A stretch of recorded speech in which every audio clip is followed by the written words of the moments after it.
helpful advice for planning international tech stops in light of ever-changing requirements due to COVID-19. From the National Business Aviation Association, this is Flight Plan.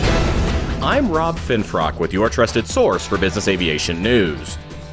While the overall picture for international business aviation travel has slowly improved throughout 2021, operators may still be confronted with unique challenges in the COVID environment.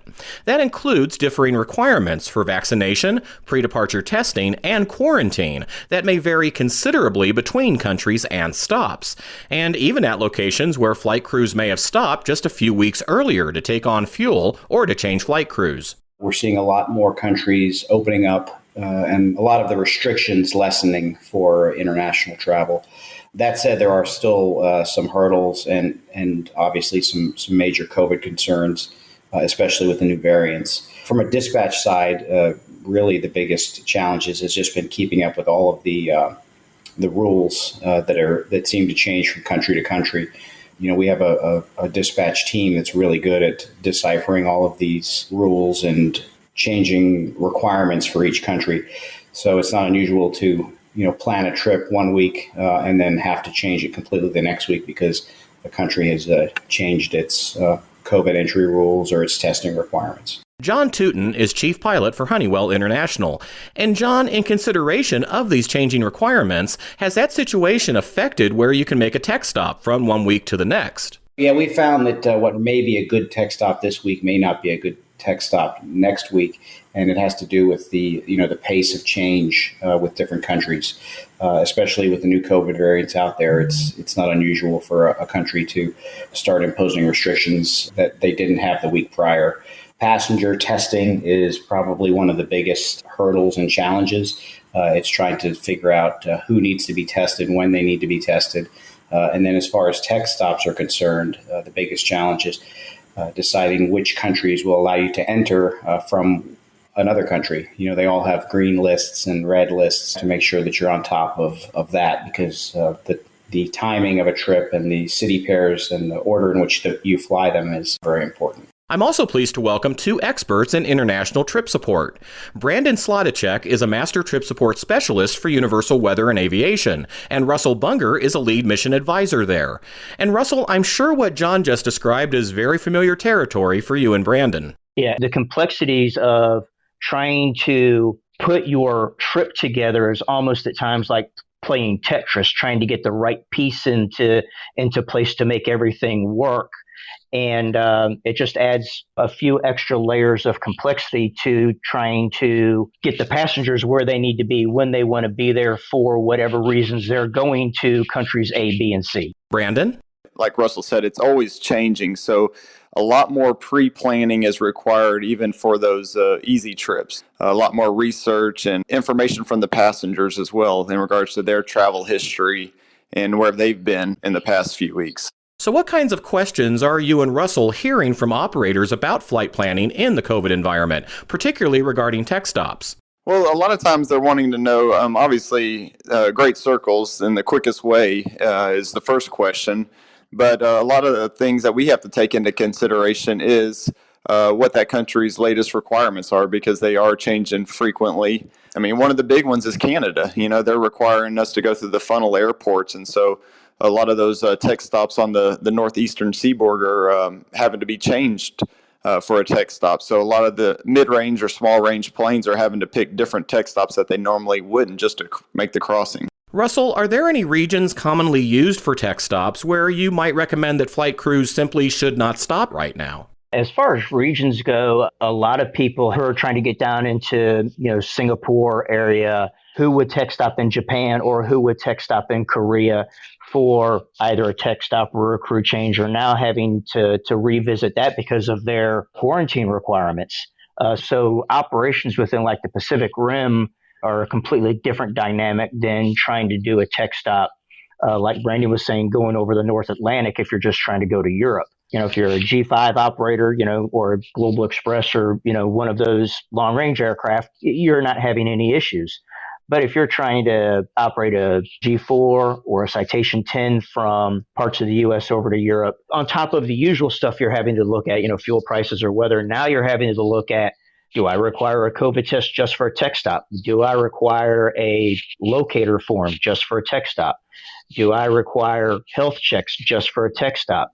Can I get in and out of this stop in 40 minutes like I could back in 2019, or do I need to plan an hour to an hour and a half? One thing to also add to that is, for instance, the crew swaps. A lot of times going over the Pacific to the Far East, a lot of people are planning the crew swaps, whether it's in Japan or Korea. And that's another entity that we have to do research on as well, because a lot of these countries, South Korea, for instance, they do have hotels there at the airport that the crew can stay at to avoid the quarantine process. But with those being limited facilities, some locations might only have 5 rooms or 10 rooms.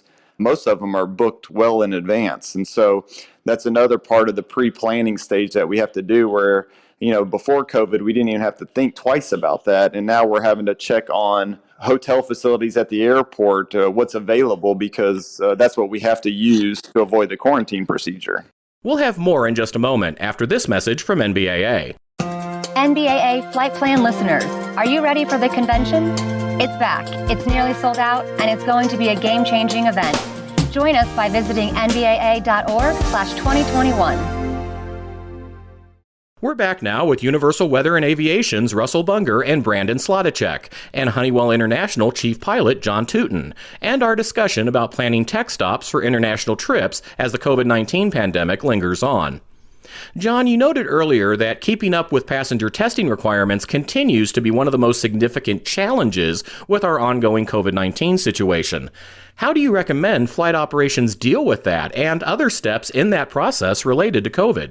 Our recommendations when it comes to handling these international trips is to have a good and engaged international service provider. We do, and we find that, the expertise that they lend is extremely helpful. They'll do the groundwork and the legwork required to plan, especially when it comes to contingency planning, making sure that tech stops are good tech stops. Can you get fuel? Can your passengers come in and out? Can you airline crews in and out? Who's required to get tested? Who isn't? So, I would say just having a good on-location handler to study the feasibility and the planning of your trips is a huge benefit. Have you had to make any unexpected tech stops during the pandemic, John, in which you were confronted with a different set of COVID restrictions than what you'd planned for at your primary destination? We've not had to make an unscheduled tech stop, but we have had an instance recently where we had a crew member test positive for COVID while on the road. This was a trip traveling through Latin America and South America, and it did throw quite a monkey wrench into the planning. The crew was testing in a city in Latin America on their way to South America, and the crew was fully vaccinated. All the passengers were fully vaccinated. The passengers all tested negative, and 2 of the 3 crew tested negative and 1 tested positive. So they did a second test on that crew member. He came back positive a second time. That's what sent us into our recovery plan, which in this case, in our manual, involves replacing the entire crew. If we had another aircraft available, we would have preferred to send one. We didn't. So we ended up replacing the entire crew. 2 of the crew members airlined home. The other crew member, who was asymptomatic and felt fine, was in a hotel for a few days until he tested negative, and then he airlined home. And we airlined another crew down to pick up the trip, and I believe we only lost 1 city pair during the whole thing. So it highlights the need to have a contingency plan and the need to be prepared for the unplanned. That really does seem to be the takeaway here. Russell, what additional tips would you recommend from the trip support perspective for flight crews in navigating the current environment? The recommended steps I've always looked at in the pre-COVID environment, what happens if you blow a tire or 2 on landing? What's the airline flight availability? What's the maintenance facility availability at that location? But now in today's environment, you have to look at, is there a quarantine requirement? And if so, is it a mandatory you must do 5, 7, 10 days, no exceptions? Or is it you only quarantine for the time that you're on the ground? So let's say you have to book airline flights for the passengers because the plane is going to be AOG for 5 days, and you need to book airline flights for the passengers. Can you book them for 18 hours later and the passengers just quarantine in their hotel for the 18 hours? So those are things that you have to to look at, because you don't want to tech stop somewhere, the plane break, and now be stuck for 5, 7, 10 days. Anything to add to that, Brandon? Yeah, I totally agree. Things are changing constantly, and even when we do the pre-planning and we have the itineraries planned out, we always constantly revisit that as it leads up to departure date, because you just don't know if that country is going to put out something different between the week or two before you started it. I definitely agree with the change aspect. And another thing that I would also recommend is just talk it over with the clients as well, because kind of like what Russell was saying about how the countries view each other or where you've been. If the client is wanting to fly ABC, well, that might not work with in this COVID environment. You might have to operate to the C location first to get into A, so we're all in this to make successful trips happen, and we just might have to play with it a little bit, because it's something we never dealt with before in this industry, and we're just trying to do our best to get through it. And on that note, John, trip support providers and the operators they work with have an advantage here over their passengers, who likely do not have access to the latest information, or they might even have picked up incorrect information. I can see how that would lead to passengers feeling confused or even frustrated when confronting differing or changing requirements between stops. Yeah, it absolutely is, and educating them can be quite a challenge. Everybody with internet access now kind of considers themselves subject matter experts, so it's not unusual for our dispatch team to receive news feeds or news articles or little snippets or blogs from different people regarding different countries, and sometimes they take it as gospel, where a lot of times that's where the expertise of your trip provider is going to come in and be able to sort through what is fact and what is fiction. I wouldn't say they question the flight crew, but they do question why they're having to do certain things. Why do I need a test in this country and I don't need a test in that country? That can be common. We just had a trip that went all through Europe. It was 6 passengers, multiple testing in multiple cities, lots of forms being filled out. Again, this fell to our dispatch team and our international trip service provider to make sure everything was filled out and done properly. And it ended up going like clockwork, that everything was well done. The passengers understood their roles, and again, that was because of good planning. They knew well ahead where they needed to get tested. It had been arranged so they would get tested either at their hotel or at airports. They knew which forms they needed. So again, just planning as much as you can prior to a trip like this is the key to its success. Indeed, which once again brings us back to the importance of thorough pre-flight planning for any international trip, whether by a trip support provider or a flight operations own scheduling and dispatching team. Russell?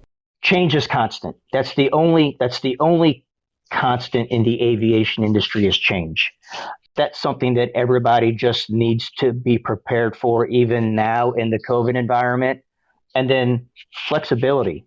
Be flexible and know that things will change once, twice, maybe even 3 times between now and then. So work that into your planning and plan for some updates, plan for some follow-up, because things will change. As the situation continues to evolve for international travel, be sure to follow the latest developments at nbaa.org/INTL.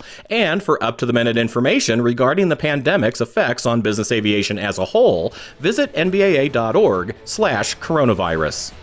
And that's the latest from the National Business Aviation Association. Remember, you can subscribe to all Flight Plan episodes at Apple Podcasts in the App Store, wherever you find your favorite podcasts, including by asking Alexa or another connected device, or download them from nbaa.org.